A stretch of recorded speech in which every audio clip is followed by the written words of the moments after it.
Good morning student. आज हमारा chapter number 3 का जो वीडियो नंबर 3 है वो अपलोड करवाएंगे।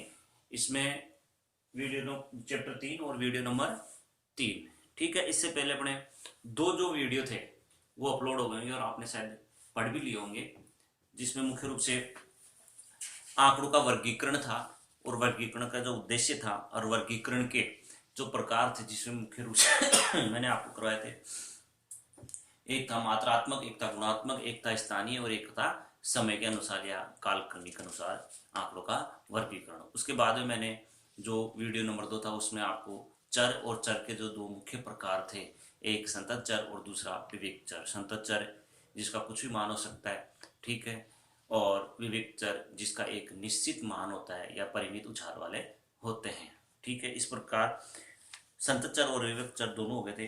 उसके बाद में आपको करवा रहा था बारंबारता वितरण क्या है। तो बारंबारता वितरण क्या है? तो बारंबारता वितरण क्या है कि बारंबारता वितरण जो अपने अपरिष्कृत आंकड़े होते हैं, उन अपरिष्कृत आंकड़ों को मात्रात्मक रूप में प्रस्तुत करने का ही क्या है, एक तरीका है, ठीक है। बारंबारता वितरण अपने जो अपरिष्कृत आंकड़े होते हैं, उन अपरिष्कृत आंकड़ों को मात्रात्मक रूप में प्रकट करने का क्या है, एक तरीका है, ठीक है।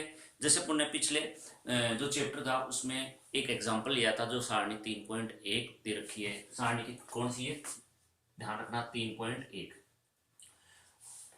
उस सारणी में दे रखा था कि एक कक्षा में अर्थशास्त्र में 100 विद्यार्थी हैं और 100 विद्यार्थियों द्वारा प्राप्तांक निम्न प्रकार हैं, और उसमें फिर प्राप्तांक दे रखे थे 0 से लेके और 100 तक, क्योंकि 100 नंबर का पेपर था, 100 स्टूडेंट थे, तो नंबर आएंगे तो 0 नंबर भी आ सकता है और 100 में से 100 भी आ सकते हैं किसी की। इस प्रकार जो प्राप्तांक को अपने को दे रखे थे, उन प्राप्तांकों के आधार पर क्या है, एक बारंबारता सारणी का निर्माण किया जाता है। अभी बताऊंगा बारंबारता सारणी का निर्माण किस प्रकार से किया जाता है। तो बारंबारता वितरण क्या है? बारंबारता वितरण अपरिष्कृत आंकड़ों को एक मात्रात्मक रूप में प्रस्तुत करने का क्या है, एक तरीका है। अब इसमें से कुछ बारंबारता जो सारणी होती है, इस सारणी के बारे में आपको कुछ जानना जरूरी होता है। सबसे पहले तो वर्ग बारंबारता।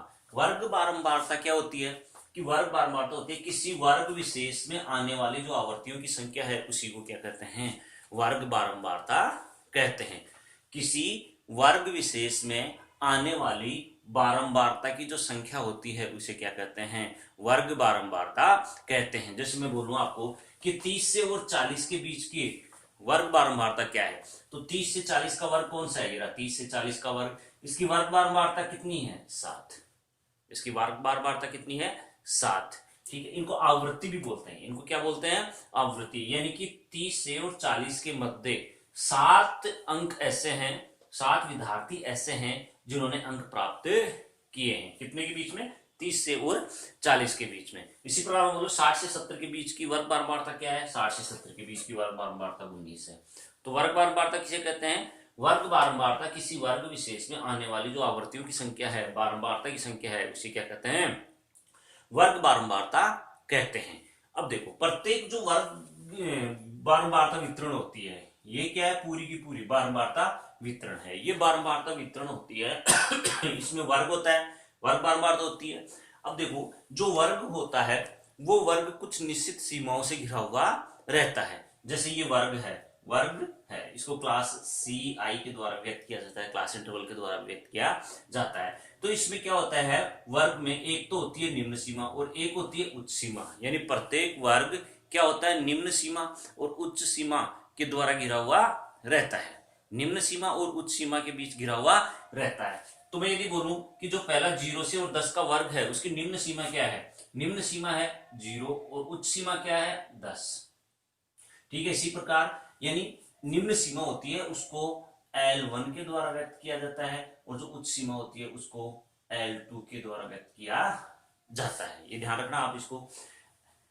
और जो वर्ग चिन्ह होता है उसको या तो x या फिर m के द्वारा भी इसको क्या किया जाता है, व्यक्त किया जाता है, ठीक है। तो निम्न सीमा 0, यदि दूसरे वर्ग की देखें तो निम्न सीमा क्या है, 10, तीसरे की क्या है, 20, चौथे क्या है, 30, 40, 50, 60, 70, 80, 90। ये क्या है, इस वर्ग की निम्न सीमा है। उच्च सीमा क्या है? उच्च सीमा जैसे 10, 0 से 10, इसी की उच्च सीमा आ जाएगी 20, 30, 40, 50, 60, 70, 80, 90 और ये है 100 उच्च सीमा। तो प्रत्येक वर्ग बारंबारता या बारंबारता वितरण में वर्ग होता है, वह वर्ग कुछ सीमाओं से घिरा हुआ होता है, जिसकी एक होती है निम्न सीमा L1 और एक होती है उच्च सीमा L2। ठीक है, इस चीज को ध्यान रखने की आवश्यकता है। L1 क्या होता है, L2 क्या होता है, क्योंकि आगे काम आएगी कि L1 का निर्धारण किस प्रकार से किया जाता है और L2 का निर्धारण किस प्रकार से किया जाता है। ठीक है, तो निम्न सीमा और उच्च सीमा। अब आ जाता है इसमें वर्ग सीमा हो गया। तीसरा वर्ग मध्य बिंदु। वर्ग मध्य बिंदु क्या होता है? वर्ग मध्य बिंदु, वर्ग मध्य बिंदु को वर्ग मध्यांतर अंतराल या वर्ग विस्तार की उच्च सीमा और निम्न सीमा के बीच के अंतर को कहते हैं। अब देखो, वर्ग मध्य बिंदु यानी इस वर्ग 0 से 10 का जो वर्ग है, इसका मध्य बिंदु क्या है? 0 और 10 का मध्य बिंदु क्या है? 5। 0 और 10 के मध्य बिंदु कितना है? 5। अब इसको किस प्रकार से सोल्व करते हैं? देखो कि मध्य वर्ग यानी वर्ग चिन्ह, मध्यांतर या मध्य बिंदु ज्ञात करने के लिए क्या करते हैं कि जो L1 और L2 होता है, दोनों को क्या कर देते हैं? जोड़ देते हैं। यानी L1 प्लस L2 और उसमें क्या कर देते हैं? 2 से डिवाइड कर देते हैं। L1 कितना है इसका? 0 प्लस 10 L2 है कितना? 2। कितना आ गया? 10 डिवाइडेड बाई 2 कितना आ गया? 5। तो इसका वर्ग चिन्ह, मध्यांतर या मध्य बिंदु कितना आ गया? 5। इसका कितना आएगा? दोनों को जोड़ दो 30, 30 को डिवाइड करोगे 2 से तो कितना आ जाएगा? 15। ये कितना आ जाएगा? 15। ये कितना आ जाएगा? 25, 35, 45, 55, 65, 75, 85 और ये 95। इस प्रकार ये वर्ग चिन्ह प्राप्त किए जाते हैं। ठीक है, लास्ट इसमें बारंबारता वक्र, यानी कि बारंबारता वक्र वह वक्र होता है जो बारंबारता की जो आवृत्तियां होती हैं उनके द्वारा व्यक्त किया जाता है। या बारंबारता जो वितरण होती है उसका रेखा चित्रीय प्रस्तुतिकरण ही क्या कहलाता है? बारंबारता वक्र। बारंबारता वितरण का रेखा चित्रीय प्रस्तुतिकरण बारंबारता वक्र कहलाता है, जिसमें जो अपने वर्ग चिन्ह होते हैं उन वर्ग चिन्हों को तो दर्शाते हैं एक्स एक्स पे, और जो अपनी बारंबारता दे रखी है, एफ दे रखा है, उसको व्यक्त किया जाता है वाई एक्स से। और इसके ऊपर फिर क्या किया जाता है? एक वक्र बनाया जाता है, जो कि नेक्स्ट जो चैप्टर आएगा उसमें अपन स्पष्ट रूप से प्राप्त करेंगे। ये अपना बारंबारता था। अब आता है बारंबारता वितरण। अब यानी ये बारंबारता वितरण है अपने पास। अब ये जो वितरण है बारंबारता, ये तैयार किस प्रकार से की जाती है? यानी इसमें जैसे वर्ग आ गया तो वर्ग कैसे बनाया जाता है? बारंबारता आ गई एफ, तो एफ कैसे बनाई जाती है? अपने डायरेक्टली लिया कि ये 0 से 10 के बीच में 1 है, 20 से 10 के 10 से 20 के बीच में 8 है, 20 से और 30 के बीच में 6 है। ठीक है, 30 से और 40 के बीच में कितने हैं? 7 है। 40 से और 50 के बीच में कितने? 21 है। लेकिन ये जो 21 और ये आ रहे हैं, ये किस प्रकार से प्राप्त किए जाते हैं? या निम्न सीमा का निर्धारण किस प्रकार से किया जाता है? उच्च सीमा का निर्धारण किस प्रकार से किया जाता है? ये सारी चीजें इसमें देखेंगे। इसके अलावा इसमें देखो, अब बारंबारता वितरण कैसे तैयार की जाती है? सबसे पहले ये ध्यान रखना है कि जब भी बारंबारता वितरण तैयार करेंगे तो हमारे सामने मुख्य रूप से 4 प्रश्न आते हैं। बारंबारता वितरण कैसे तैयार की जाती है?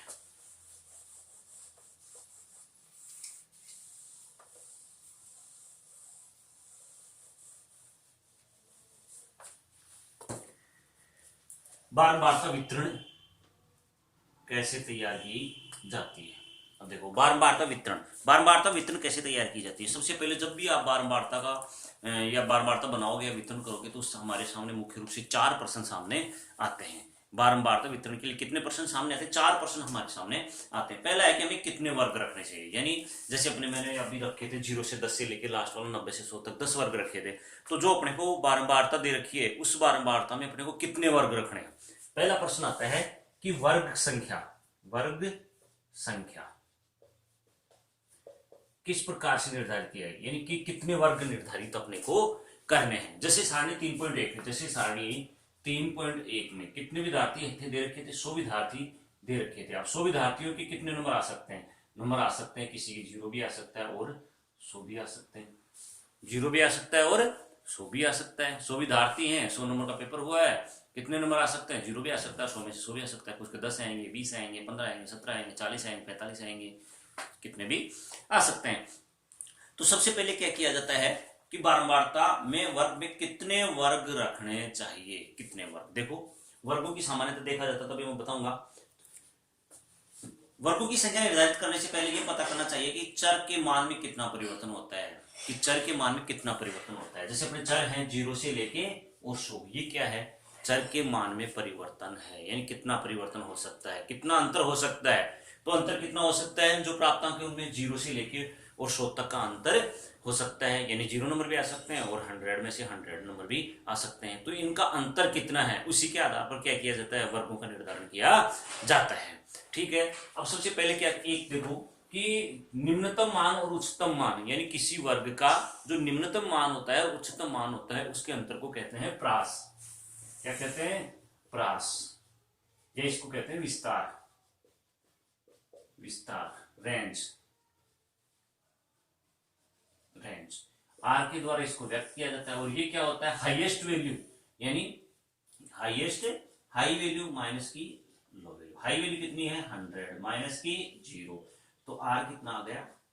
100। ये क्या कहलाता है? विस्तार, प्रास या रेंज कहलाती है। तो प्रास चरों के उच्चतम मान और न्यूनतम मान के का अंतर होता है, विस्तृत प्रास संकेत देता है। ठीक है। यदि जितना ज्यादा रेंज आएगी, आर का मान जितना ज्यादा आएगा उतना ही विस्तृत प्रास कहलाएगा, और आर का मान जितना छोटा आएगा उतना ही लघु प्रास कहलाएगा। ठीक है। जितना ये अंतर आता है निम्नतम मान और उच्चतम मान में, जितना अंतर आता है वो रेंज कहलाता है, प्रास कहलाता है। और ये प्रास जितना ज्यादा होगा विस्तृत होगा, और जितना छोटा होगा उतना ही लघु होगा। ठीक है। प्रास कैसे ज्ञात किया जाता है? प्रास, प्रास अब कितने वर्ग, वर्ग देखा जाए तो लगभग सामान्यतः, और जो व्यवहारिक वर्गों की संख्या होती है वो होती है 5 से और 10 के बीच में। यानी यदि 5 और 10 के बीच में यदि वर्ग रखते हैं तो ये एक व्यवहारिक संख्या होती है। वर्ग न तो ज्यादा कम होने चाहिए और न ही ज्यादा अधिक होने चाहिए। यदि मैं इसमें देखूं कि मेरी रेंज कितनी आ गई, 100 आ गई, अब इसको यदि मैं वर्गों में विभाजित करता हूं, वर्गों में विभाजित करता हूं तो 100 की संख्या आ गई। यदि मैं इसको 5 वर्गों में विभाजित करता हूं, कितने में? 5 में, तो वर्ग बराबर क्या होता है? प्रास बटे वर्ग अंतर,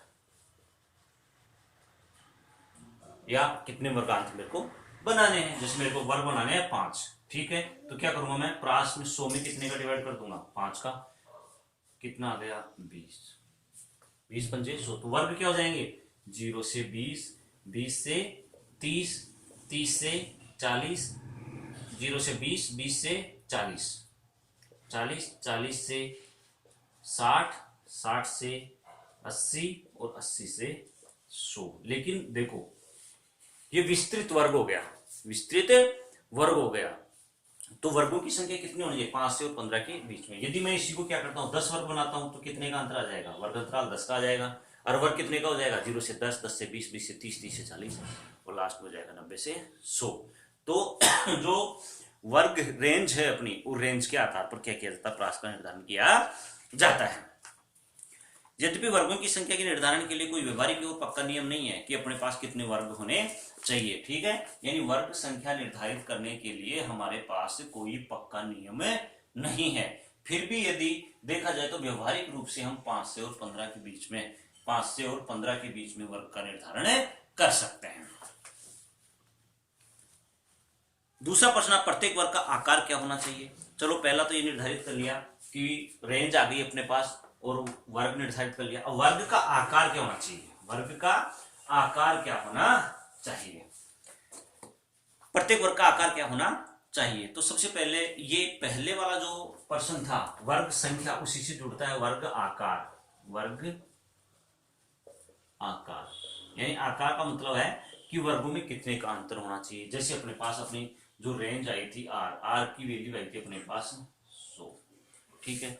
अब 10 का अंतर रखें, 20 का अंतर रखें, 5 का अंतर रखें। यदि इसमें वर्ग के का आकार रखते हैं हम 10 का, सपोज कर लो कि 10 का अंतर रखते हैं, तो अपने कितने वर्ग बनेंगे देखो, 100 डिवाइडेड बाई 10, 0 0, कितना आ गए 10 वर्ग।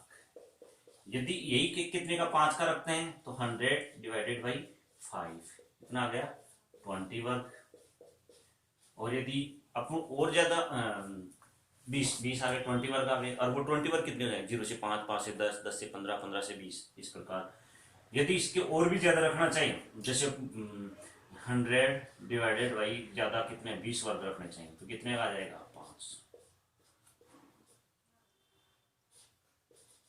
5 का वर्ग आ जाएगा। इस प्रकार से वर्ग का आकार निश्चित किया जाता है। वर्ग निर्धारण, वर्ग का आकार निश्चित किया जाता है। अब वर्ग की सीमा, ये अपना जो नेक्स्ट वीडियो होगा उसमें तीसरा जो प्रश्न आता है कि हमें वर्ग सीमाएं कैसे निर्धारित करनी चाहिए, उसका निर्धारण इसमें करेंगे। वर्ग सीमाएं। आज के लिए बस इतना ही। नेक्स्ट वीडियो में नेक्स्ट टॉपिक का अध्ययन करेंगे।